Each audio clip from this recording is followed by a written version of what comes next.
Hello, Pokemon trainers! Welcome back to yet another new... It's not new, it's one of our returning original series from 3 years ago. Go watch the older ones. There's one of these.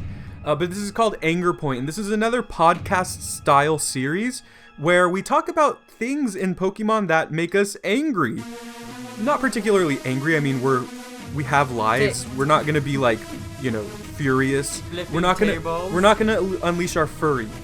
But these are things that we don't like in the Pokemon franchise. Feel free to disagree with us. If you disagree, let us know. We'd be interested in seeing... If you disagree, like this video. Yes, if you disagree with us, like this video. That means, what if a lot of people agree? Okay. If you agree, like it too. Yeah, so please, we need you. But anyways, if you agree or disagree, let us know in the comments. We like to see thorough discussion, and we like to, talk to people, even if you disagree with us. But anyways... And use punctuation.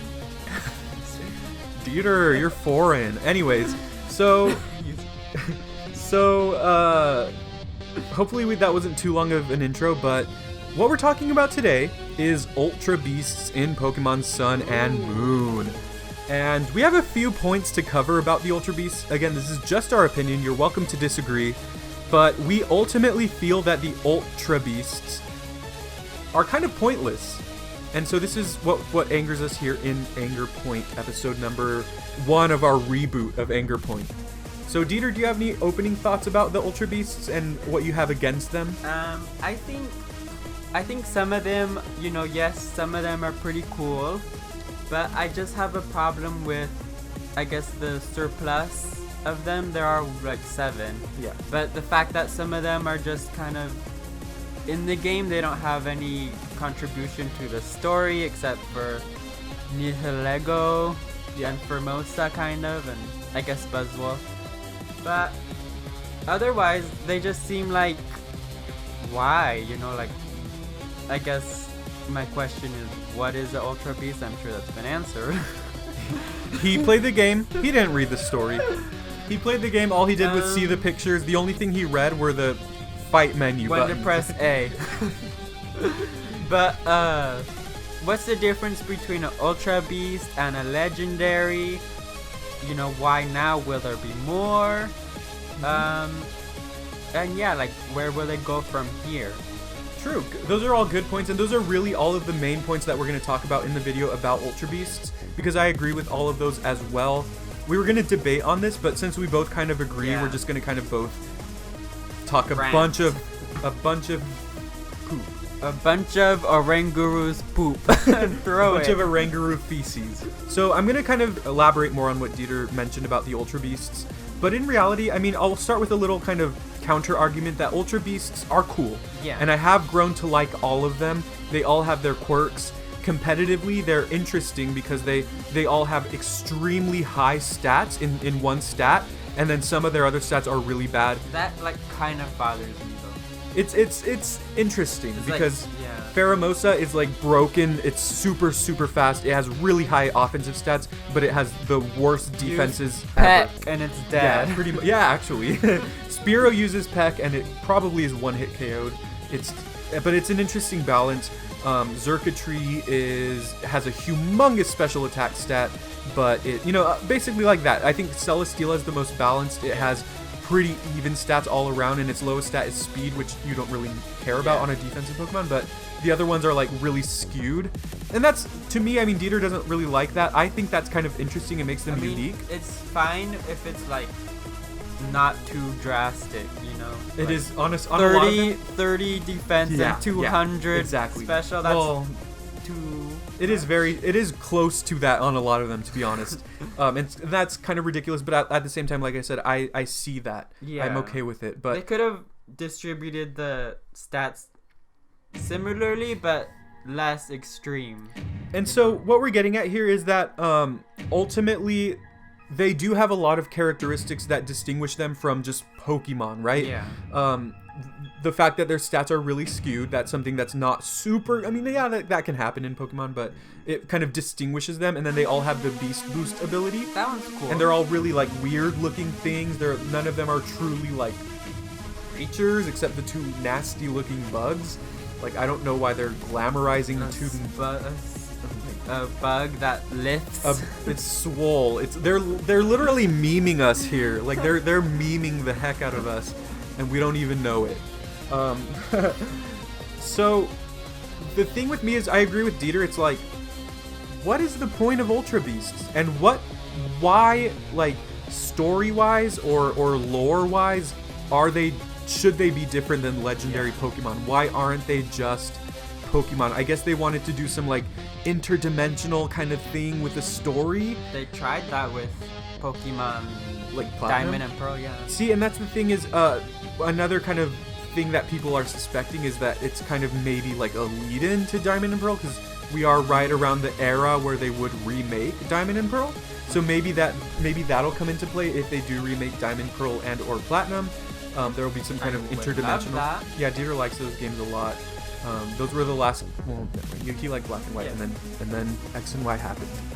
So yeah, if that's the case, then that'll be cool. Maybe we'll get some more information on them in those future installments. But for right now, they're just such a mystery, and they don't play enough of a role in the story to matter. Like, you could have taken out Ultra Beasts completely, and you could still have the whole Lusamine and Lily thing where maybe Lusamine, I don't know, she could have tried to interfere with Solgaleo. Maybe they try to make it different, because every single game is like that, where the evil team like tries to interfere with the super legendary Pokemon, and I don't know. So maybe that's their way of differentiating it. But what do you all think is the point of of Ultra Beasts? Why aren't they just Pokemon? Why aren't they just legendary Pokemon from a different dimension even? Like that, they've done that before. They've done Pokemon that come from different dimensions. And when they like first released them, they would just call them like UB1, UB2. That's weird. Yeah. And Dieter and I maybe are gonna be notorious for complaining about like change in Pokemon, but I guess it just needs a more explanation or something. It needs to be more concrete. Really, all they are is a true just mystery.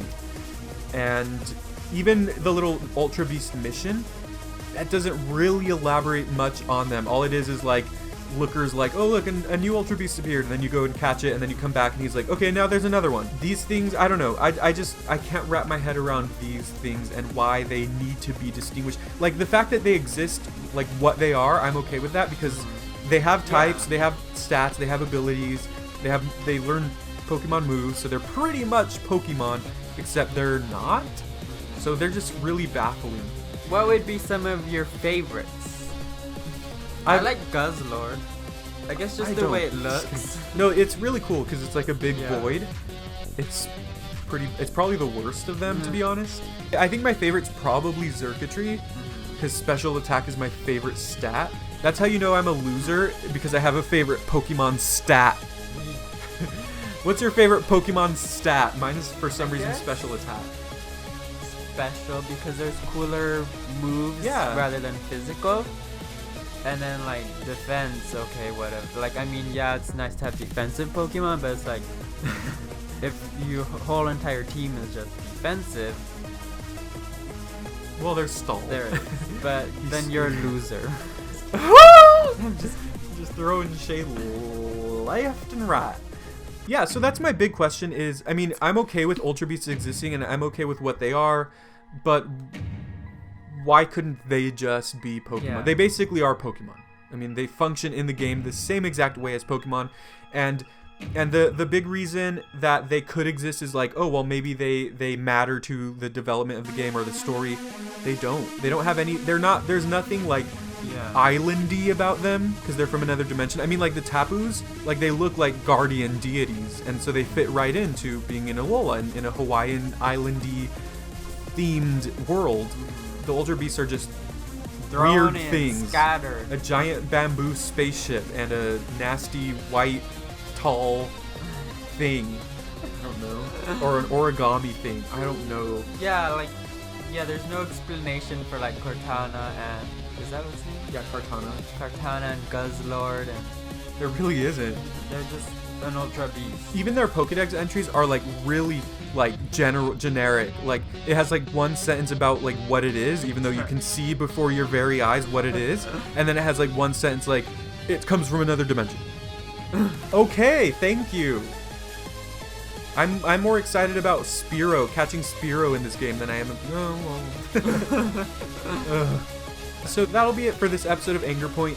We just really like to rant about some Pokemon things. We have a lot of complaints, but we also love the games, and we have a lot of good things to say about it as well. It's just it's interesting to generate discussion by ranting and seeing what you all think. Do you agree with us?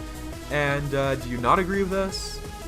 Do you think that Ultra Beats are completely justified, or do you agree that maybe there could be more information about them to give them more of an effect, more of a feeling in the game? Like, if we knew more about them, then they would be worth more in the game. But given that we don't have a lot of information, meh. Go read the 5th lap. By the way, this episode of Anger Point is brought to you by our sponsor, the 5th lap. Breaking barriers to become successful. Thank you very much for watching. Buy it now on Barnes & Noble.